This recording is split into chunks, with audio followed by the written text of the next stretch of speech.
नमस्कार दोस्तों, जय श्री राम। आप सभी का तहे दिल से शुक्रिया और हमारे YouTube चैनल में आप सभी का स्वागत है। दोस्तों, श्री रामचंद्र की कथा, चरित्र चित्रण एवं जीवनी के बारे में जानते हैं। आइए दोस्तों, चलते हैं। श्री रामचंद्र का जीवन आदर्श था। उनका व्यक्तित्व ऐसे उच्च मानवीय गुणों से संपन्न था कि आज भी उनका जीवन आदर्श मनुष्य बनने की प्रेरणा देने वाला अक्षय स्रोत बना हुआ है। श्री रामचंद्र के जीवन की मुख्य घटनाएं सर्वविदित हैं। उन घटनाओं तथा प्रसंगों से उनके चरित्र की श्रेष्ठता का पता चलता है। श्री राम अयोध्या के महाराज दशरथ के सबसे बड़े पुत्र थे। श्री राम के भाई भरत, लक्ष्मण तथा शत्रुघ्न उनके साथ अत्यधिक सम्मानपूर्ण व्यवहार करते थे। भरत की माँ कैकेयी तथा लक्ष्मण और शत्रुघ्न की माँ सुमित्रा का उन्हें उतना ही स्नेह मिला जितना उन्हें अपनी माँ कौशल्या से मिला। पिता गुरुजन तथा साधारण जनता के भी वे प्राण प्रिय थे। जनता के सभी वर्गों के साथ राम का व्यवहार बहुत ही मृदुल एवं शिष्ट था।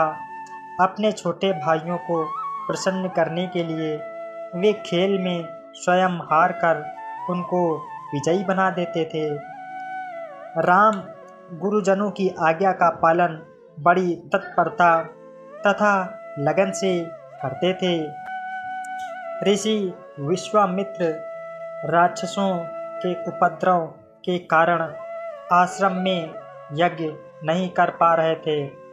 आश्रम वासियों की रक्षा और निर्विघ्न यज्ञ करने में सहायता के लिए वे राजा दशरथ के पास आए।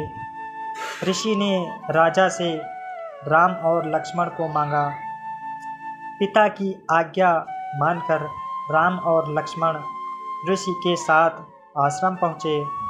दोनों राजकुमारों ने अद्भुत साहस तथा शौर्य के साथ आश्रम वासियों की रक्षा की। अत्याचारी राक्षसों का दमन कर उन्होंने आश्रम और उसके आसपास शांति स्थापित की।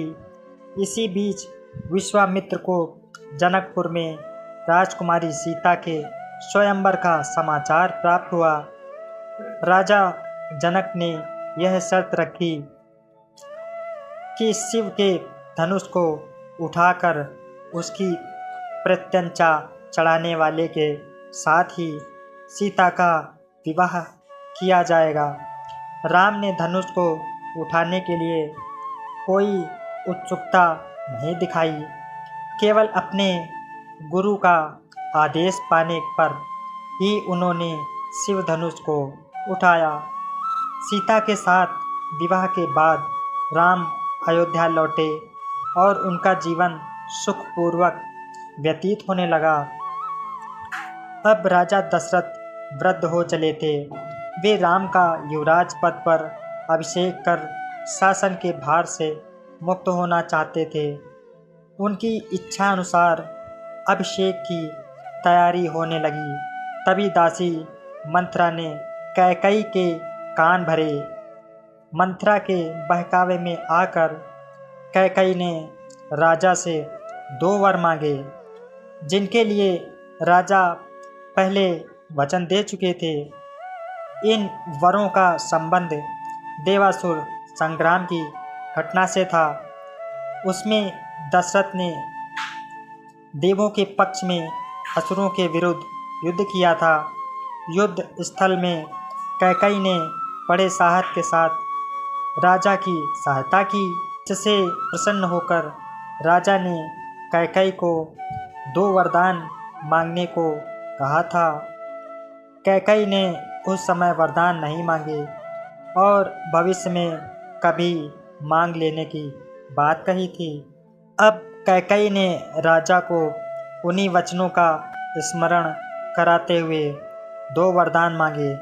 एक वरदान में उसने पुत्र भरत के लिए अयोध्या का राज्य मांगा और दूसरे में राम के लिए 14 वर्ष का वनवास।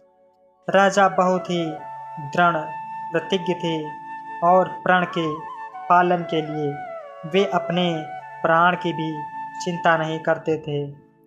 अपने प्रिय पुत्र राम को वनवास देने की कल्पना ही उनके लिए अत्यधिक कष्टदायक थी। फिर भी वचन के धनी राजा ने अपना प्रण निभाया। राजा राम के वियोग में दशरथ का जीवित रह पाना कठिन था, किंतु उन्होंने प्रण नहीं तोड़ा। दोस्तों, प्रभु श्री राम के यह वचन अच्छे लगे हों दोस्तों कमेंट में लिख दीजिए। जय श्री राम।